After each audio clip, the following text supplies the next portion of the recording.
Los escritores tenemos la suerte de vivir rodeados de historias que casi siempre nos sirven de inspiración. Una noticia, una charla con amigos, un recuerdo que se nos aparece de pronto nos llevan a soñar con el argumento de nuestra próxima novela. Lo emocionante para un escritor es que el lector confunda lo que lee en esa novela con sus propias experiencias. A veces nos emocionan las cosas buenas como el amor, la familia, la amistad, la ilusión. Otras veces, sin embargo, nos remueven esas cosas de las que nos queremos librar, pues la enfermedad, la pérdida, la soledad, el peligro que acecha a las personas que nos rodean. La verdad es que casi siempre nos sentimos muy débiles para afrontar todos esos miedos. Hay momentos en los que nos apetece leer historias que nos alejen de la realidad, pero la mayoría de las veces la verdad es que yo prefiero historias que me hablen de asuntos cotidianos, de las familias, de los silencios, de los cuidados, de cómo cambia la vida en un instante, de cómo seguir avanzando aunque no estemos preparados, de cómo el cariño o la ternura o la compañía o la amistad nos ayudan a superar momentos dolorosos. Hoy en la estantería vamos a hablar precisamente de eso, de cómo la literatura puede ayudarnos a entender mejor la vida. Soy Natibel Preciado y esto es La Estantería.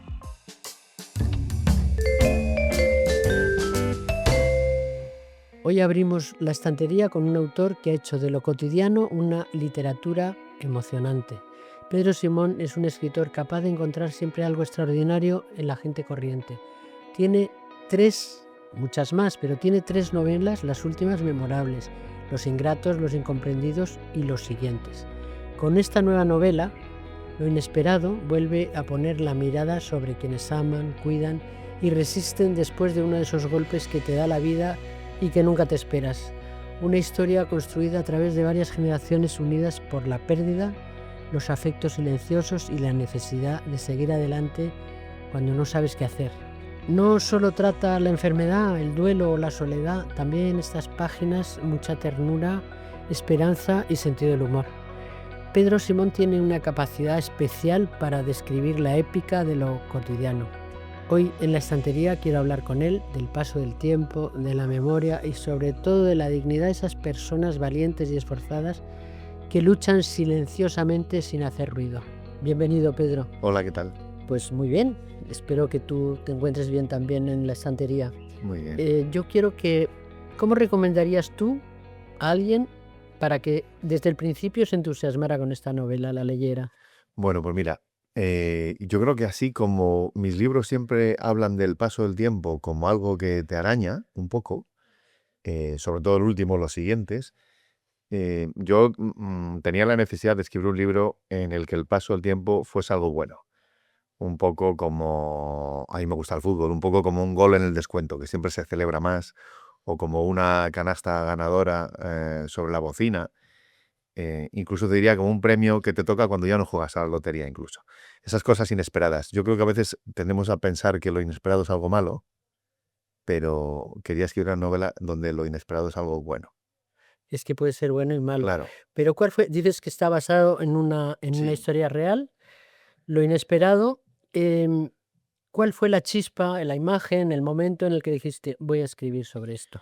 Pues mira, iba yo con mi amigo Pedrito, que a pesar de que se llama Pedrito, es un hombre de 79, 80 años, que fue profesor mío de literatura en COU, que es uno de mis mejores amigos.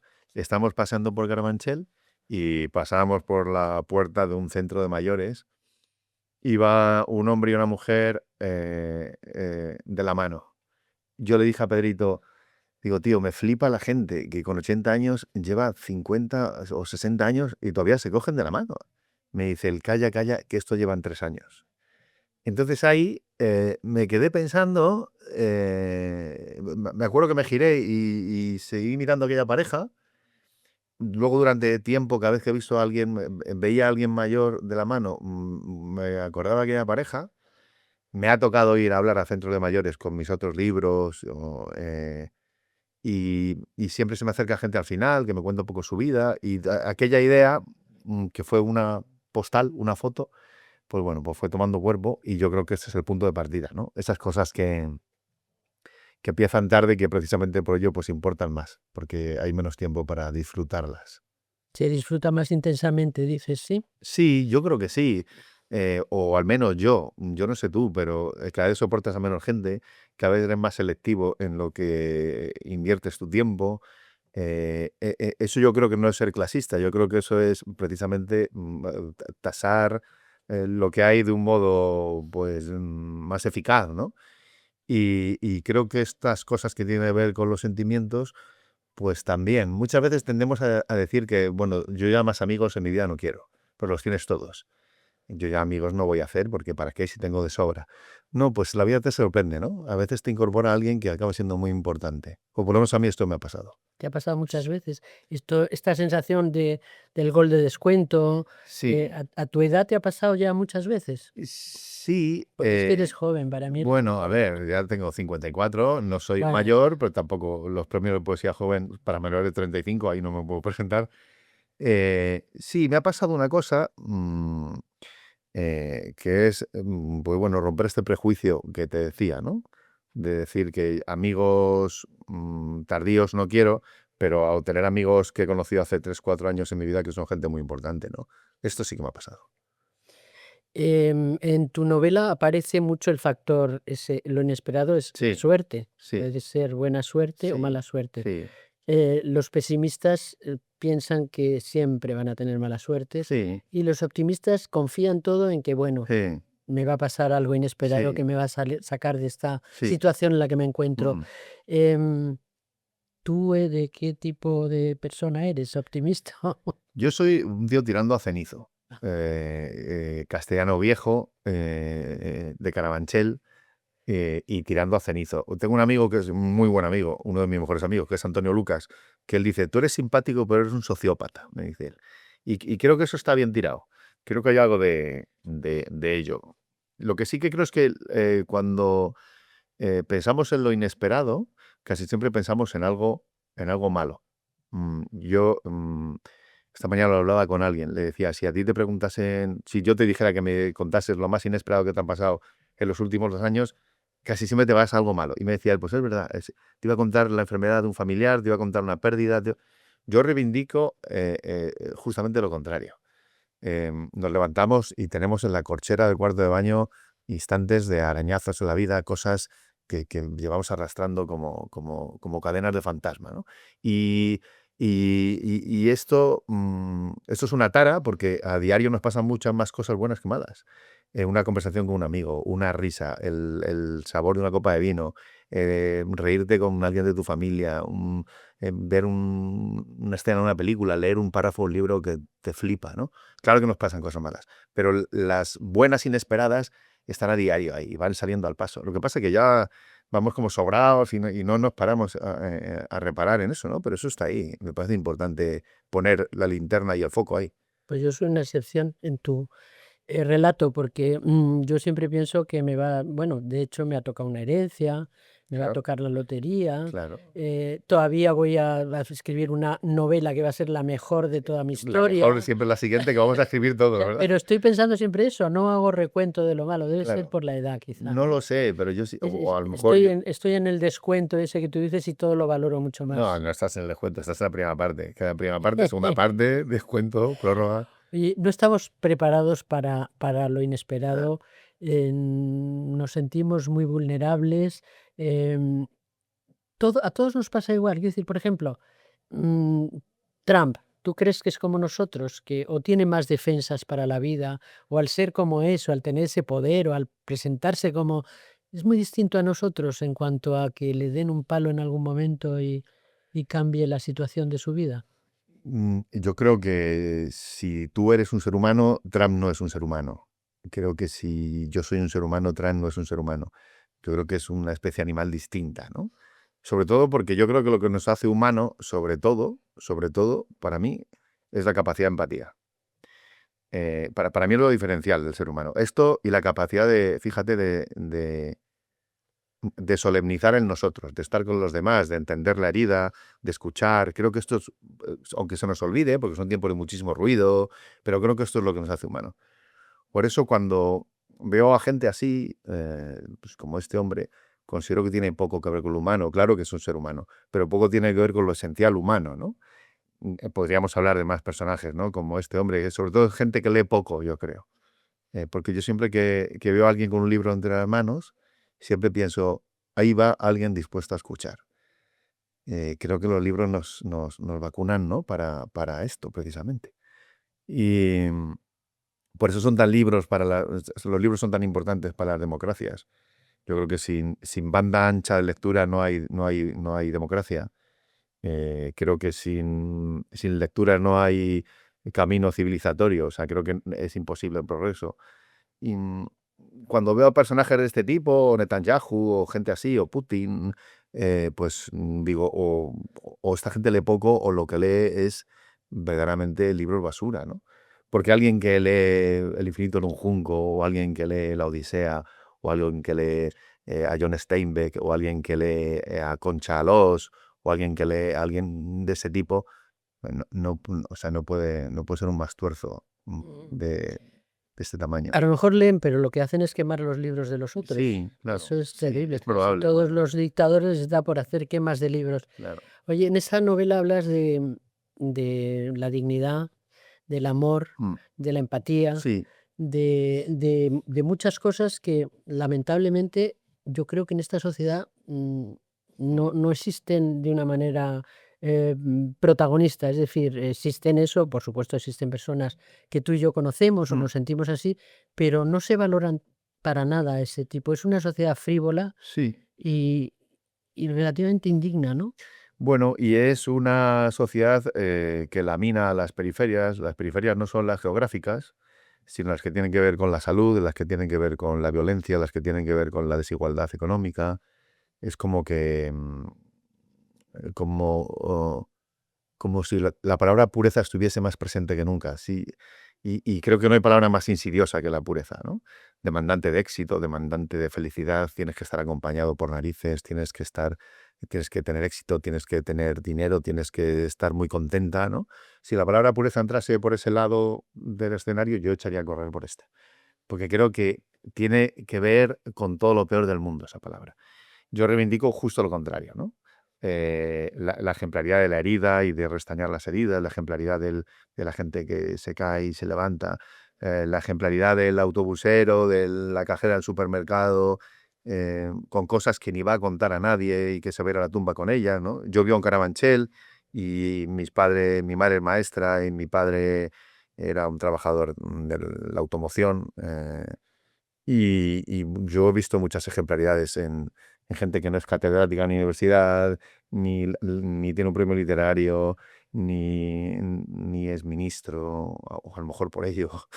Entonces, me gusta hablar de eso. Y me gusta recordar una cosa que decía John Steinbeck cuando le dieron el premio Nobel.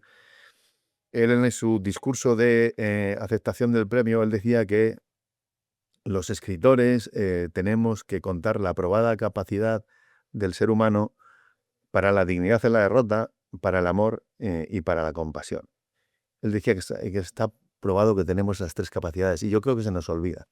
Todo conspira para que se nos olvide esto, que tenemos esas tres capacidades. Y creo que lo inesperado habla de la dignidad en la derrota, creo que lo inesperado habla del amor y creo que lo inesperado habla de la compasión, ¿no? Que son cosas que nos hacen fieramente humanos, claro, pero que tendemos, ¿no?, a olvidar. Sí, hablas de esos héroes anónimos que Mm, son heroicos y Sí. no se comportan, inconscientemente son héroes, Mm, pero se comportan mucho mejor que otros héroes, ¿no? Sí. Y, y tratas de esa generación que se tiene muy poco en cuenta, pero que tiene que cuidar de los padres y Mm, de los hijos, de la generación llamada sándwich, Sí. que, que, mm, que le pueden venir las desgracias por muchos sitios y Sí, tiene que afrontarlas y está capacitado para afrontarlas, ¿verdad? sí, en el libro como hay como dos personajes, ¿no? Que son dos personas de más de 70 años, ¿verdad? Hay otros dos personajes que son de edad mediana, digamos, que todavía están en el mundo laboral, y luego hay dos niños adolescentes, semiadolescentes, ¿no? Y la novela se construye ahí. Y es muy curioso porque para mí el verbo clave es el verbo ambicionar. Y me explico. En la edad mediana, cuando estamos en la edad laboral, nos pasamos la vida ambicionando mejoras laborales, cosas materiales, emocionales, la casa, el coche, que me suban el sueldo, etcétera, ¿no? Y eso es una mochila con muchísimas piedras. ¿Y qué pasa? Hay una conexión maravillosa entre la gente mayor, los abuelos y los nietos, porque los abuelos ya están en edad de desambicionar y desambicionan. Y desambicionar te libera un montón. Te quita muchas piedras de la mochila, ¿no? También te empieza a dar igual lo que digan de ti. Y los niños todavía no han empezado a ambicionar. Y entonces hay una tirolina maravillosa ahí entre los abuelos y los nietos, porque están en una sintonía de onda muy parecida. Y en el medio lo que tú dices, ¿no? Gente de 30, 40, 50 ambicionando que me suene el sueldo, que me reconozcan en el trabajo, ambicionando gustar, que te quieran, ser reconocido. Esto de la generación sándwich, que Lola en la novela dice que más que generación sándwich ella es tostada quemada, Es porque dice verdad. que llega tarde a todo y que cuando llega ya se le ha quemado la tostada, ¿no? Yo me identifico mucho con esto de la tostada quemada. Esta mañana, sin ir más lejos, se me ha quemado la tostada, o sea que no puedo ser más Lola, no puedo ser más Lola. También me ha impresionado mucho cómo tratas los afectos silenciosos, esa Mm. gente que nunca dice te quiero, Sí, pero que está cuando la necesitas y sí. sabes que te quiere, pero oye, ¿no crees que a veces se necesita que nos digan que nos quieren? Porque los hombres sois muy reacios Totalmente. a Somos mostrar vuestros sentimientos con palabras, a lo mejor, pero adobes, somos claro, y las adobes en mujeres eso. somos más proclives a decir, oye, que te quiero, Totalmente, qué guapo estás, qué bien lo totalmente, haces, qué tal. totalmente. ¿Por qué os pasa eso? Mira, yo creo que sí, que mis novelas hablan de una de las cosas que hablan es de la necesidad de mostrar los afectos a tiempo, tanto los ingratos como los Sí. incomprendidos, como los siguientes, como lo inesperado. Y es verdad eso que que tú dices, que somos unos castrados emocionales em, para hablar de lo que sientes. Ya ni siquiera te digo para decir te quiero, que también, sino para decir lo que estás sintiendo. Eso lo ves mucho en los clubes de lectura. A ti te pasará. Llegas al club de lectura y de 20 personas y 19 son mujeres. Y hay un señor ahí que dices, ese hombre se habrá equivocado. O no jugará al Leti y el hombre habrá venido aquí a acompañar a la mujer. No, el hombre está ahí con toda su dignidad. Y yo he pensado esto por qué es. Porque hay 19 mujeres y hay un solo hombre. Y tengo una teoría, y a ver si tú la A compartes. ver. Mi teoría es que un club de lectura es hablar en público de lo que sientes, de lo que te ha emocionado, lo que te ha hecho reír, lo que te ha quitado el sueño, lo pequeñita que te has sentido, o lo insegura, o a dónde te ha llevado eso. Y claro, los hombres en público hablar de lo que sienten, pues como que no, ¿sabes? Y yo creo que es exactamente esto, esta cosa testosterónica de refractaria a los afectos, que no me vean debilidad, ¿cómo voy a decir yo que he llorado? Si soy un señor de Zamora, ¿sabes? Este tipo de O cosas. incluso de Sevilla. Pero a mí me gusta que los libros emocionen. Y creo que los libros tienen que emocionar, por supuesto. Yo creo que los libros son como las parejas, te tienen que hacer sentir cosas. Si no te hace Pues sentir nada, un libro cambia de novio. tú consigues emocionar. Doy fe de que consigues emocionar y mucho. ¿A ti no te ha pasado eso de, vamos, supongo que sí te ha pasado, el que cuando viene una mujer a pedirte una dedicatoria, te lo pide abiertamente, me ha encantado, te dice cosas agradables, y cuando viene un hombre y te pide algo, agacha la cabeza y te habla bajito? Exactamente. Sí, sí, sí. Y yo muchas veces les pregunto, hombre, no, ¿usted qué hace aquí? Porque es que sería como, pero bueno, le pregunto, ¿cómo llega el libro a ti y tal? Y luego ya se van soltando, pero sí que hay una cosa inicial de tal. A mí también me pasa, ¿eh? O sea, yo, aunque escriba, Bueno, tú escribes precisamente para evitar decirlo en directo, ¿no? sí, pero en casa soy bastante adobe emocional. Sí. Sí, soy alguien bastante Bueno, fermado en esto. no en vano te he oído decir que has escrito cada uno de estos 4 libros para dedicárselos a una persona determinada, a tu Sí, abuela, sí, a tus hijos, a sí. tus padres, tal, ¿no? Esto me lo dijo Javier Gómez Santander, el creador de La Casa de Papel. Sí, Me decía él que había regalado mucho, dice, Pedro, he regalado mucho tus libros como un modo de decir te quiero a determinada gente. Y aquí a mí aquello me pareció exagerado. Los dejé votando, pero luego fue te pasando das el cuenta tiempo de y que sí. creo que sí, creo que yo los escribí precisamente los ingratos para decir te quiero a mi abuela que no pudo estudiar, pero que leía compulsivamente. Creo que los incomprendidos lo escribí para decir te quiero a mis hijos adolescentes entonces, y creo que los siguientes lo escribí para decir te quiero a mis padres, ¿no? Y, y es curioso porque la gente también, cuando tú lo escribes por eso, de alguna manera en el subconsciente, y la gente también lo regala, yo creo que también, sin decirlo, pero por eso. Otra cosa que está clarísima en tu novela es la necesidad de vivir para los otros, porque la soledad impuesta es insoportable realmente. Mira, decía Antonio Gala decía una cosa muy bonita, que un paraíso para uno solo es una porquería. Ah, Y tenía mucha razón, porque al hostia, final qué bueno. necesitas siempre a los demás, o bueno, Einstein decía que la vida sin los otros no es una vida, no tiene sentido, ¿no? Entonces, esa necesidad de los otros, hay gente que no es consciente de que vivimos para los otros, más Mm, que sí, evitarían muchos total. ególatras, muchos, gente que no se entera de qué va la vida, ¿no?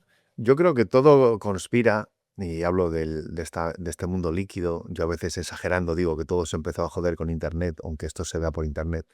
Creo que todo conspira eh, para escarbarte el ombligo, para hurgarte en el yo, en el yo, en el yo constantemente, ¿no?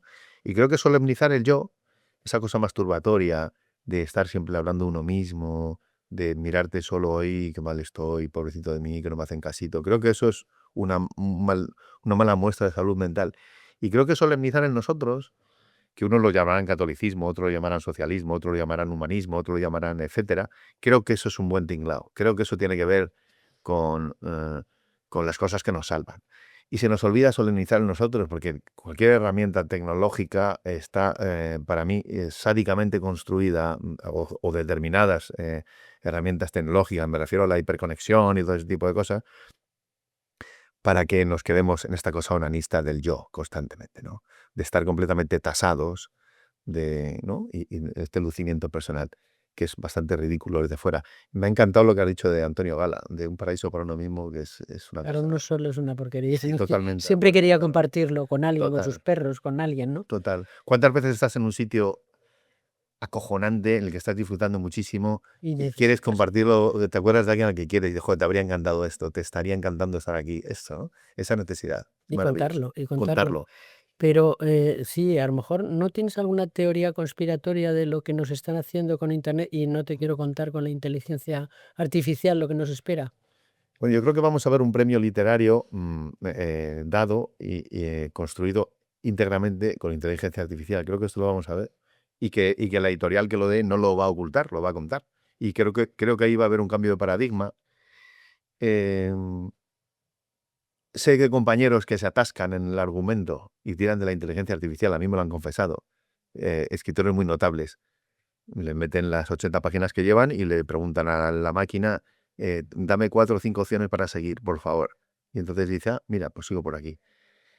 Hay gente que está en la estructura de los premios que me ha contado que ellos detectan perfectamente que le llegan muchas novelas escritas con inteligencia artificial.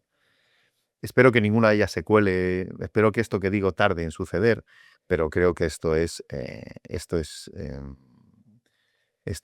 irrefrenable, ¿no? Eh, De momento se detecta, pero dentro de poco yo creo que sí, va a ser imposible detectarlo, porque es confío, como muy voraz total, sí. confío en que, Y era mucho mejor lo de los negros literarios, por lo hombre, por menos eran favor, humanos y les claro, dabas por trabajo y supuesto, claro. claro.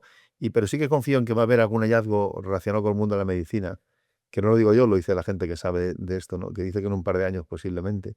Y esto me va a reconciliar con la inteligencia artificial, instrumento, pues del cual, como cualquier cosa que suele aparecer, pues desconfío, reniego, todo esto me da mucha pereza, ¿no? O sea, en eso soy un viejo prematuro, esto sí que es verdad. Oye, hay una frase, es que citas en los agradecimientos a Joan Margarit, Sí, que es una persona que a mí me conmueve, para mí me sí, fascina su poesía, pero que habla, leo la frase sí. textual, cuidar al que se ama no es un sacrificio, sino un privilegio. Mm. Joan Margarit, sabes toda su vida, supongo, que cuidó Sí, toda su su hija, vida a ¿no? su hija Joana, Que murió antes de tiempo, ¿no? Con 30 y algo, creo que 30 y fue. tanto, Sí, pero sí, joven, jovencísima, imagínate, claro. tenía un problema, Sí. bueno, pero se dedicó toda su vida a cuidarla y escribió unos poemas maravillosos, que es muy importante ese placer que se siente, esa sensación de plenitud en hacer algo tan importante como es ocuparte Y de un algo ser tan duro, humano así, ¿no? tan duro, Yo creo que la durísimo. verdad y la belleza están juntas, muy juntas. Y cuando algo tiene tanto que ver con la verdad suprema, que es que estás con tu hija cuidándola, es una enfermedad incurable, eso que es una verdad quizá de las mayores verdades que pueda haber en la vida, pues creo que eso tiene que ver con la hermosura, por dura que sea esa verdad, ¿no? Y a veces yo creo que hay que cambiar la mirada porque nos acercamos a gente que lo está pasando mal en un momento en donde no hay vuelta atrás. Y creo que tenemos que dentro de ese infierno saber ver dónde están las flores y tratar de ver hermosura, porque tú estás en el sitio en el que tienes que estar. Esto me lo decía a mí una madre cuyo hijo tuvo una enfermedad tremenda, muy larga. Esta mujer se pasó 1 año y pico en el hospital, solo salía pues para darse una ducha. Tú ya sabes lo que es esto, ¿no? Madres y padres, por supuesto, también, pero esta cosa de tener hijos con problemas, que no hay nada que te dé tanto miedo en la vida como eso. No te da tristeza ni te enfada, lo que te da sobre todo es una sensación de miedo insondable, ¿no? ¿Te crees Bueno, que no lo vas a poder soportar? claro. Entonces esta mujer contaba y dice, mira, me he sentido muy desubicada en mi vida en muchas cosas. Laboralmente, emocionalmente a veces, con determinado grupo de gente no encajo muy bien. Bueno, esta sensación que a veces tenemos, ¿no? En un momento de la vida o por tiempos. Dice, pues cuando estuve ese 1 año y pico con mi hijo en el hospital, dice, nunca he tenido tan claro en la vida que estaba en el lugar en el que quería estar, en el que necesitaba estar, en el que yo crecía estando. Dice, y eso dentro de la dureza me daba una sensación de paz y de estabilidad emocional. El universo es infinito, pero yo quería estar en esta silla, al lado de este sitio, y es el lugar donde yo tengo que estar. Y esto me parecía que es dar la vuelta, ¿no? Es decir, mi lugar en el mundo es mi hijo, esto. Oye, Pedro, tú eres reportero y Sí. novelista. ¿Crees que hay tanta diferencia? Yo en tus novelas no la veo porque me parece la vida misma, pero ¿hay tanta diferencia entre la ficción y la realidad? Mm, Fíjate, yo he visto mucha más ficción en gente que he tenido delante. Digo, hostia, si cuento tu historia nadie no se la va a creer nadie por tremenda, ¿no? Por exagerada. Yo creo que escribir es llevar a la gente de viaje. Da igual que sea un reportaje o da igual que sea una novela. Y mola, como dirían mis hijos, llevar a la gente por sitios por donde no quiere ir a veces. Coger a alguien de la oreja, como un Te vas niño, a y enterar te vas a enterar. y además Claro, lo vas a afrontar claro. Y y vas vas a a estar disfrutar. en un reportaje vas a estar con una mujer de 74 años que es adicta al crack y a la heroína, y vas a estar con una mujer de Canarias que tiene a 6 hijos esquizofrénicos, y vas a ver lo que es vivir ahí, en una especie de favela. eh, o vas a ver una historia que puede funcionar o no como un espejo, que habla del paso del tiempo, que habla de ese paso del tiempo que nos va quitando cosas a veces, pero bueno, habla de tu familia, que es muy parecida a la mía, habla, bueno, de nosotros, ¿no? Esas novelas que te dicen no estás tan sola, no eres tan rara, tú puedes ser ella, yo puedo ser tú, ¿no? Esa cosa que te humaniza, que está en las novelas, ¿no? Qué bien describes el paso del tiempo, que, que bueno, que el tiempo a veces lo cura todo, Mm, a veces no, pero nada dura demasiado tiempo y tenemos que disfrutar, ¿no? De Totalmente. cada racha que te toque, saber o afrontarla o disfrutarla. Y cuando está cayendo chuzos de punta, pues meterse en un soportal, por su chubasquero, un paraguas y esperar a que escampe.